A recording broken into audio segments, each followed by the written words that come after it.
They just can't help themselves. Oh, they just can't help themselves.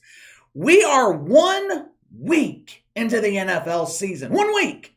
Hell, we are not even through 1 week of the season yet. We still have Monday Night Football tonight with the debut of Joe Buck and Troy Aikman on the worldwide leader in woke. A couple of months ago, Troy Aikman, he was talking, I don't remember what magazine or media outlet that Troy Aikman was talking to, but he was talking about the differences between working at ESPN and working at Fox Sports.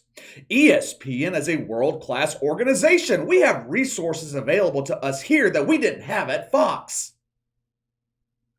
Yeah, I happen to agree. Fox does not have resources like Mina Kimes, ready to provide meaningless statistics at a moment's notice. Hey, Troy, it's Mina. Who? Mina Kimes, NFL analyst. How in the fuck are you an NFL analyst? You sound like a woman. You've never played in the league. That's misogyny, Troy. That is banned here at ESPN. We will talk about the consequences later. Coming out of commercial break, inform the audience that Russell Wilson is the best quarterback in the league on 3rd and 2 with 1:41 to go in the second quarter when it's 64 degrees, wind at 4 miles an hour between the hours of 7 and 8 p.m. when his center ate chili dogs before the game. Nothing produces a nice wet fart like a woke wiener. The smell neutralizes the opponent's defense. Last night, Dak Prescott injured his thumb. He's expected to miss 6 to 8 weeks. Cowboys head coach Mike McCarthy, his ass was already burning throughout the offseason from sitting on the hot seat. There is no more skin on his ass to burn. With Dak Prescott out for the next 2 months, the media narrative is that Mike McCarthy is essentially screwed. They've got Cooper Rush and Will Greer as backups. Between the two, they started a total of 3 games at the NFL level. Now, us normal people, we look at this situation and we think, who can the Dallas Cowboys go out and get that can help them win over the next 2 months until Dak Prescott returns? Who can fill in for Dak Prescott? Hell, they need to fucking replace Dak Prescott anyway. He's the most overrated, overpaid player in the league, but that is a topic for another video. But as normal people, we might think of ways that the Cowboys could trade for Jimmy Garoppolo. Maybe they could convince the Saints to send Andy Dalton back their way. Perhaps Drew Brees would be willing to come out of retirement to save the Cowboys season. Ryan Fitzpatrick, Cam Newton, Blake Bortles, AJ McCarron, Nathan Peterbeater.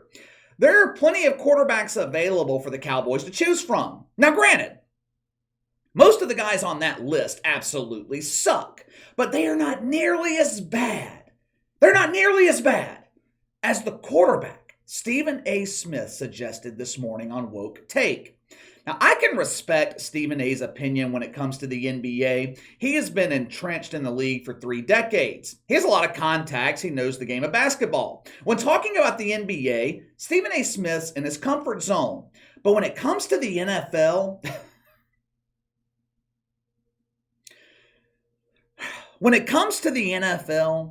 this dude is completely out of his element. Outside of his rants about the Cowboys sucking, Stephen A. Smith is completely useless when it comes to talking about the NFL. ESPN's paying this dude $12 million a year, and he can't find the time to look at a fucking roster to see which players play for which team.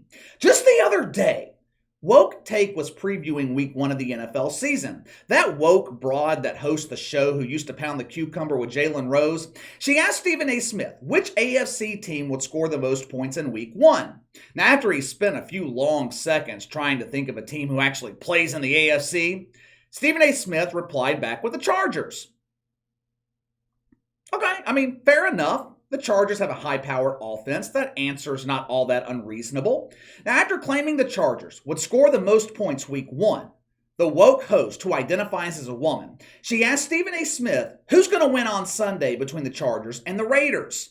Now, listen to his response. I'm going to go with the Chargers. Okay, tell me why. Justin Herbert, Williams, Keenan Allen. Okay. All right. I guess we got time for Anybody one stopping that more. offense? We'll dive in deeper here. Raiders, Chargers. And who are you backing to win this one, Stephen A? I don't know. going to go with the Raiders. I'll just go with that. That's right. According to Stephen A. Smith, the Chargers are going to become the first team in NFL history to score the most points and somehow lose the fucking game. I could sit here for another 10 or 15 minutes and play blunder after blunder of this dude fucking up when he's talking about the NFL. But the blunder this morning might be the best yet. You know what? I'm not going to call this a blunder. This was not a fuck up. This was an example of Stephen A. Smith earning his $12 million from ESPN. This was an example of Stephen A. Smith being given a script from his bosses, most of whom are white, and creating another story of mythical racism involving the NFL. I've been telling you guys, I don't know, for about 6 weeks now, that this would not take long. We haven't made it through 1 week of the season, and we already have the face of ESPN not only painting an NFL team with the mythical racism brush, he painted the entire fucking state of Texas. This morning on Woke Take, they were talking about the quarterback situation in Dallas. Being the loyal soldier that he is, Stephen A. Smith, he came up with a brilliant solution. Oh, was this a brilliant solution? This idea came right out of the labs of Woke U. Handfuls of shitfucks brainstorming all night last night, thinking of the perfect replacement for Dak Prescott.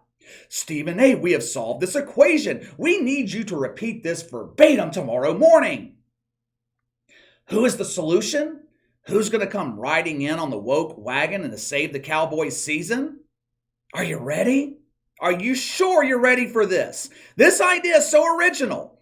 I wanted to give you guys plenty of warning. Are you ready? Because it's going to shock you. Listen to Stephen A. Smith explain who the Cowboys should call to replace Dak Prescott. Roll the film. Are you ready for this? Don't do it. As Keyshawn and I were talking about this outside as well. You know what? This is a different subject for another day, maybe. It will never happen, in my opinion. Might want to make that call to Colin Kaepernick. Might want to take that chance. Might want to find out. Now, he ain't been around, but he's a playmaker with his legs. Who's available? You got to take that into consideration. You got to take all. Now, I don't think it will ever happen because it's in Texas, in the state of Texas. You know what I'm saying? Patriotic individuals that they pride themselves on being since, the whole Kaepernick situation was hijacked. That narrative was hijacked. To them, it's that, and Jerry Jones not going to let that get in the way of business. But I would think about it. I would say that.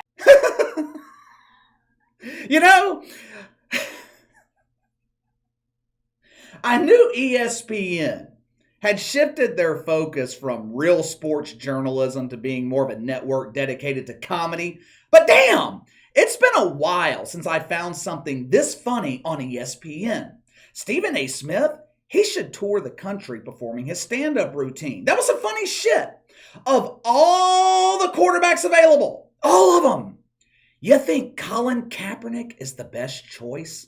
Colin Kaepernick, who hasn't played in the NFL in 5 years. Colin Kaepernick, who, while he was playing, was one of the worst quarterbacks in the league in his last 2 years. The same Colin Kaepernick, who was just given a tryout with the Raiders just this past summer and absolutely humiliated himself. Warren Sapp called it embarrassing. Now, my inside sources tell me Colin Kaepernick, he wasn't all that interested in trying out with the Raiders. He only showed up for the catering. With Carl Nassib coming out last season while playing for the Raiders, Colin Kaepernick figured there would be plenty of woke wiener in Vegas. And did I hear Stephen A. Smith claim Colin Kaepernick is a playmaker with his legs? Are you out of your fucking mind? He's 34 years old. For the last 5 years, the only time Colin Kaepernick has made a play with his legs is when he's running from the cops. Stephen A. Smith, he said something else revealing in that clip. He admitted to the fact that this will never happen. Jerry Jones was one of the leading voices against NFL players kneeling for the national anthem. Wouldn't surprise me if Jerry Jones led NFL owners in blackballing Colin Kaepernick from the league. You got a better chance of Donald Trump tag teaming the cucumber with Joe Rogan than seeing Colin Kaepernick play in the NFL again. Now, with that being the case, with Stephen A. Smith openly admitting that's the case, what was the purpose of bringing this up? If you admit you know this is not going to happen, why are you talking about it? Well, KC, Stephen A is looking for credibility. He doesn't want his woke brothers to forget about him when organizing the next Bongo Festival. I mean, that's possible. Highly unlikely, but it's possible. Stephen A, he has been given a lifetime pass to Shay Shay's House of Gay Gay. So there's no reason for him to be worried about not receiving an invite. So, what could be the reason? He is using Colin Kaepernick to claim the entire state of Texas was guilty of mythical racism. Now, he disguised it in that clip. He claimed Texas was too patriotic to give Colin Kaepernick a chance. Now, that's code for Texas doesn't practice the art of inclusion when it comes to woke shitfucks. According to the doctrines at Woke United Methodist, patriotism is no longer a positive thing. They use the term patriot as an insult.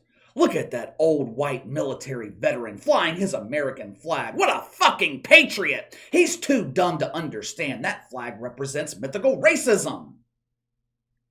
Believe it or not, Stephen A. Smith, he used to kind of be against Colin Kaepernick. If I remember correctly, he wasn't all that supportive of kneeling for the national anthem back in 2016. I know for a fact that Stephen A. blasted Colin Kaepernick for the tryout fiasco in 2019. So what's changed in the last few years that has caused Stephen A. Smith to change his tune? $12 million. This is why I call him the world's highest paid parrot. No matter the topic, Stephen A. finds a way to tie in mythical racism. It is absolutely ridiculous to claim Colin Kaepernick would not be given an opportunity in Dallas because the state of Texas is too patriotic. There are plenty of valid reasons for him not to be given a chance, like he fucking sucks. He's proven to be bad for business. He's not liked by a majority of the NFL fan base. More importantly, Colin Kaepernick, he don't want to play in the NFL. Every so often when he's craving male attention, Colin Kaepernick will pretend he wants back in the league. That's all it is. A ploy for attention. A ploy to get dudes like Stephen A. Smith to keep his name in their mouth, hoping that someday soon he'll be able to put something else in there. Stephen A.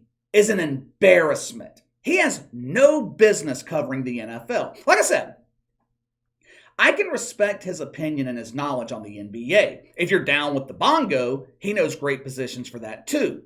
But when it comes to anything else, UFC, Major League Baseball, politics, the NFL, PGA, Stephen A. Smith is clueless. But give me your thoughts. Stephen A. grabs his fanny pack and pulls out Colin Kaepernick to replace Dak Prescott. Was this a serious consideration, or did Stephen A. Smith float this theory to further the mythical racism narrative against the NFL? You let me know. Sound off in the comments below. Make sure to like and subscribe. Click the notification bell to receive all notifications from the channel. Best way to contact me is by email at btlkc84@gmail.com, KC_BTL84 on Twitter. I'll see you guys tomorrow.